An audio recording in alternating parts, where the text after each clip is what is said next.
Доброе утро! Гость нашей сегодняшней программы, дочь знаменитого башкирского поэта Кадыра Даяна, Луиза Кадыровна Даянова. Здравствуйте, Луиза Кадыровна.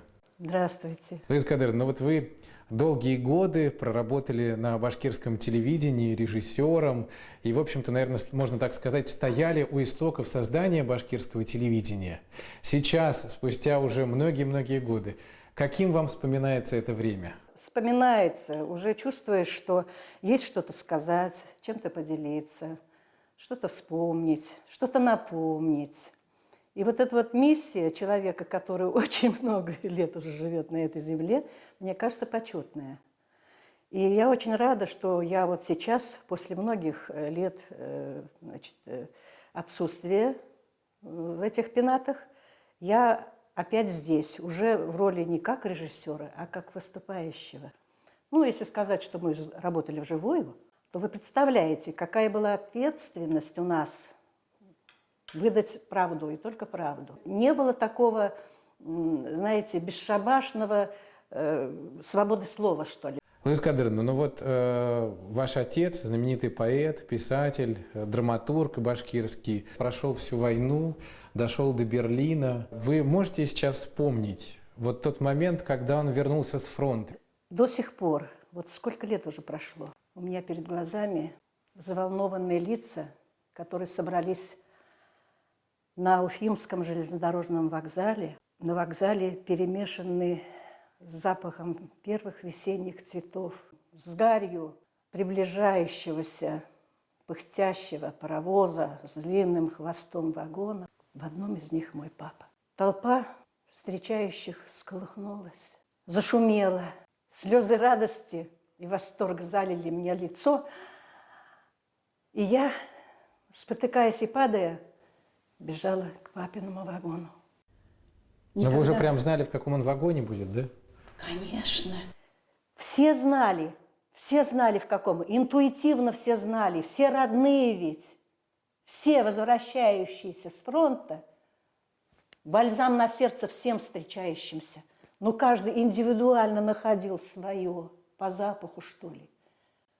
И вот запах полыни, махорки и еще чего-то далекого, незнакомого.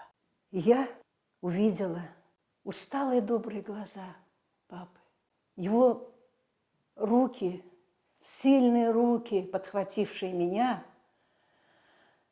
и, удобно устроившись у него на руках, я совсем уже по-детски спросила, а ведь мне тогда было 8 лет, папа, а что ты мне привез? На что он мне, став серьезным, сказал: победу, дочка, победу. И в этой страшной войне был победителем имени Гали Мингазович Шаймуратов, комдив легендарной 112-й гвардейской кавалерийской дивизии, и в том числе и мой папа, который пером воевал в этой страшной войне. Луиза Кадыровна, а что вам папа рассказывал? Вы наверняка у него спрашивали вот о войне. Что он вам рассказывал? Вот какие рассказы о фронте, о боевых действиях, может быть, или о чем вот были эти воспоминания отца? Воспоминания его, ну вот прежде чем сказать о его воспоминаниях, мне хочется прочесть вот это вот стихотворение «Победитель», который, если бы был живой сейчас Минигали Мингазович, он бы, наверное, был очень тронут и гордился своей дивизией. Пусть потомки услышат это стихотворение, которое было написано именно в День Победы на ступеньках немецкого Рейхстага. Осенен полыханьем победного стяга сел усталый солдат на ступеньке Рейхстага. Снял фуражку, как труженик после работы, вытирая со лба капли жаркого пота.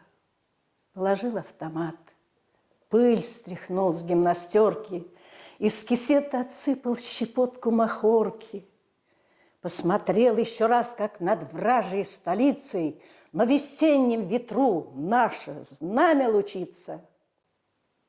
папиросу свернул, затянулся спокойно и сказал: так любые закончатся войны. Хочется сказать большое спасибо таким однополчанам папы, как Горей Нафиков, как Байгужа Саидгалин, как Сайфулла Хабиров и многие-многие однополчане, которым вот это вот стихотворение «Победитель», они заслужили вот такое признание, и не только Шаймуратовской дивизии, вообще во всей нашей этой страшной войне сколько людей погибло. Ну а что все-таки, Лариса Кадровна, вот что вам рассказывал папа о войне? Какие воспоминания? Что вот вы из детства помните? Времена были тяжелые, жили мы без отопления, без всего, света не было, на кухне ютились все.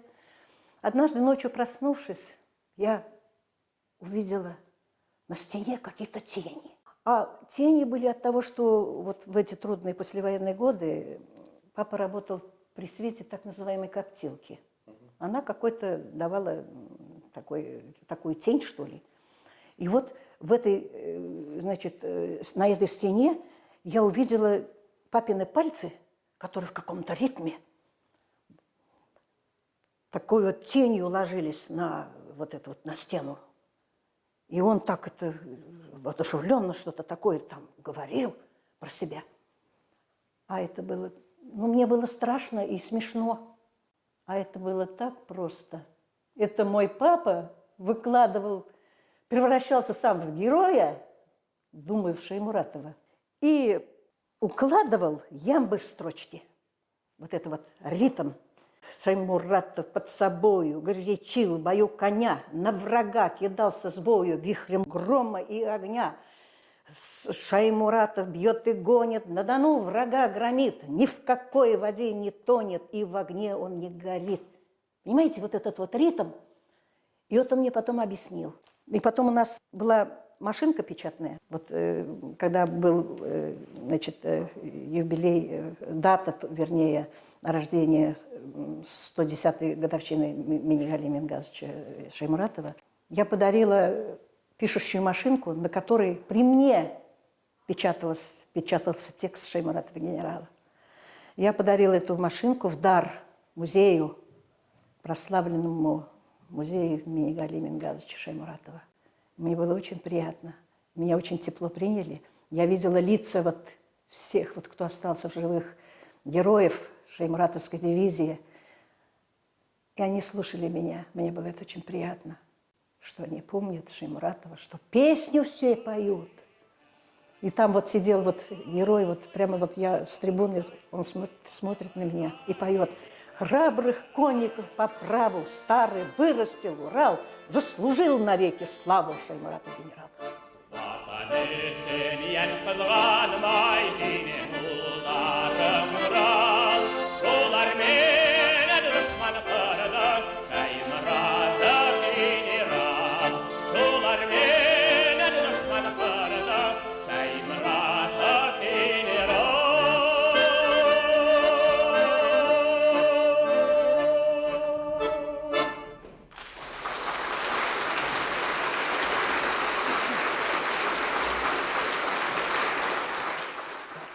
Весь зал хлопал. Вы знаете, как помнят они, вот все, молодежь, все. Лариса Кадровна, но это, наверное, вот самое знаменитое, да, стихотворение вашего отца, которое потом, благодаря композитору Загиру Исмагилову, превратилось в песню. Все эту песню знают, все ее поют, исполняют. А вам ближе, вот как слушателю, как зрителю, чье исполнение? Сразу же, как появилась эта песня, ее запел наш знаменитый певец Габдрахман Хабибуллин. До сих пор это сохранилось и пленка, и исполнение. Уж давно ведь нет с нами Габдрахмана Хабибуллина тоже. Но вот лучшее исполнение, вот я не знаю.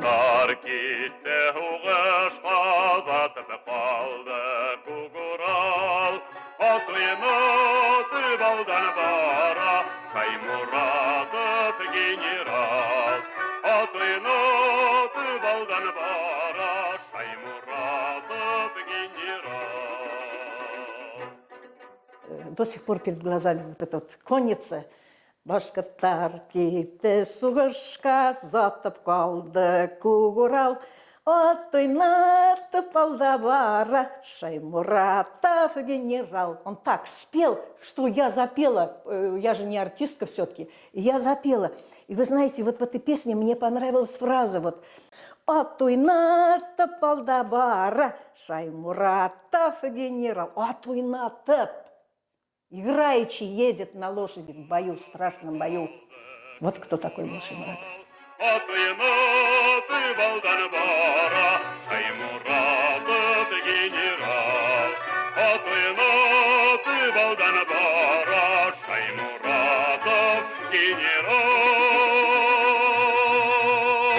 Радио России, Башкортостан, да, музей 112-й гвардейской кавалерийской дивизии и Башкирский союз участников военных действий объединились для того, чтобы провести такую совместную акцию. И с начала года ее начали. Цель этой акции – присвоить Минигали Шаймуратову звание, посмертно звание Героя России. И я, конечно же, присоединяюсь к этой акции. И вот я как-то вот вспоминаю вот фильм нашего детства Чапаев, когда вот он на коне с гиком рубил врагов, зал ревел от восторга. Все кричали «Ура!». И вот сейчас, вот когда вот идет эта акция, мне тоже хочется крикнуть «Ура!». Я не в зале сижу, где фильм. У меня перед глазами вот эта вся вот по крупицам, по протаренным военными дорогам, по которым прошла эта легендарная дивизия. И я вот просто вот всеми фибрами души чувствую, Господи, да как же ему-то героя еще не дали? Как же так? Луиза Кадыровна, ну вы, безусловно, знаете, наверное, многие стихи вашего отца наизусть и часто их читаете. Но вот у вас, у самой, какое стихотворение, может быть, самое любимое? Вот я хочу прочесть вот такое вот стихотворение его. «Ты вчера такую песню спела, соловьиным голосом звеня. Мне в окно та песня залетела и осталась в сердце у меня. Эту песню на своих дорогах ты сама забудешь, может быть, только мне и в счастье, и в тревогах никогда ее не позабыть. Расцвела глубоко в сердце песня, как цветы родных моих полей. И от этой песни мир чудесный стал еще прекрасней и светлей». Вот очень нравится вот это стихотворение его, очень. Луиза Кадыровна, ну я знаю, что вы очень долгие годы уже собираете такой архив отца, да, любые воспоминания, заметки о нем. Вот храните эту память. Чувствуете ли вы внимание к творчеству вашего папы?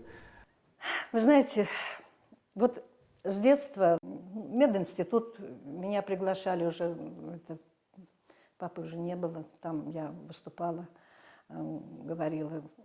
Был такой момент, студенты собирались куда-то, что-то такое, какая-то у них была вечеринка или еще что-то, я не знаю. Молодежь ведь, она же общается, где-то дома не сидит, естественно.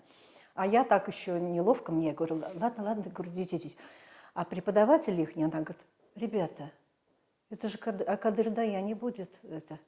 И они остановились. А, Шаймуратов генерал. И вот мне пришлось избранные вот какие-то стихи его прочесть. «Нет для меня святей труда, чем слово, стихи и песни, вот судьба моя. И для народа моего родного быть доктором души желал бы я». И они на стол поставили мне такие вот незабудки, цветы, где они их взяли, не знаю, это было зимой. И вот я взяла эти незабудки, понюхала. Я говорю, ну, ребята, спасибо, что вы меня очень внимательно слушали.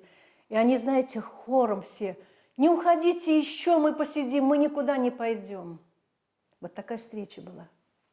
Спасибо вам большое, Луиза Кадыровна, за нашу сегодняшнюю встречу, за эту беседу. Вам крепкого здоровья. И любви к своей земле, к родине, к своей родине, которую так любят наши мальчишки, будущие герои наши, которые не дадут всяким посягательствам, будут оберегать свою землю, и никакая нечисть к нам не придет. Мы Мы должны воспитывать наших ребят отважных на памяти таких героев, как Минигалий Мингазович Шаймуратов. Спасибо вам. Ну а я напомню нашим телезрителям, что сегодня мы беседовали с дочерью знаменитого башкирского поэта, драматурга и писателя Кадыра Даяна Луизой Кадыровной Даяновой.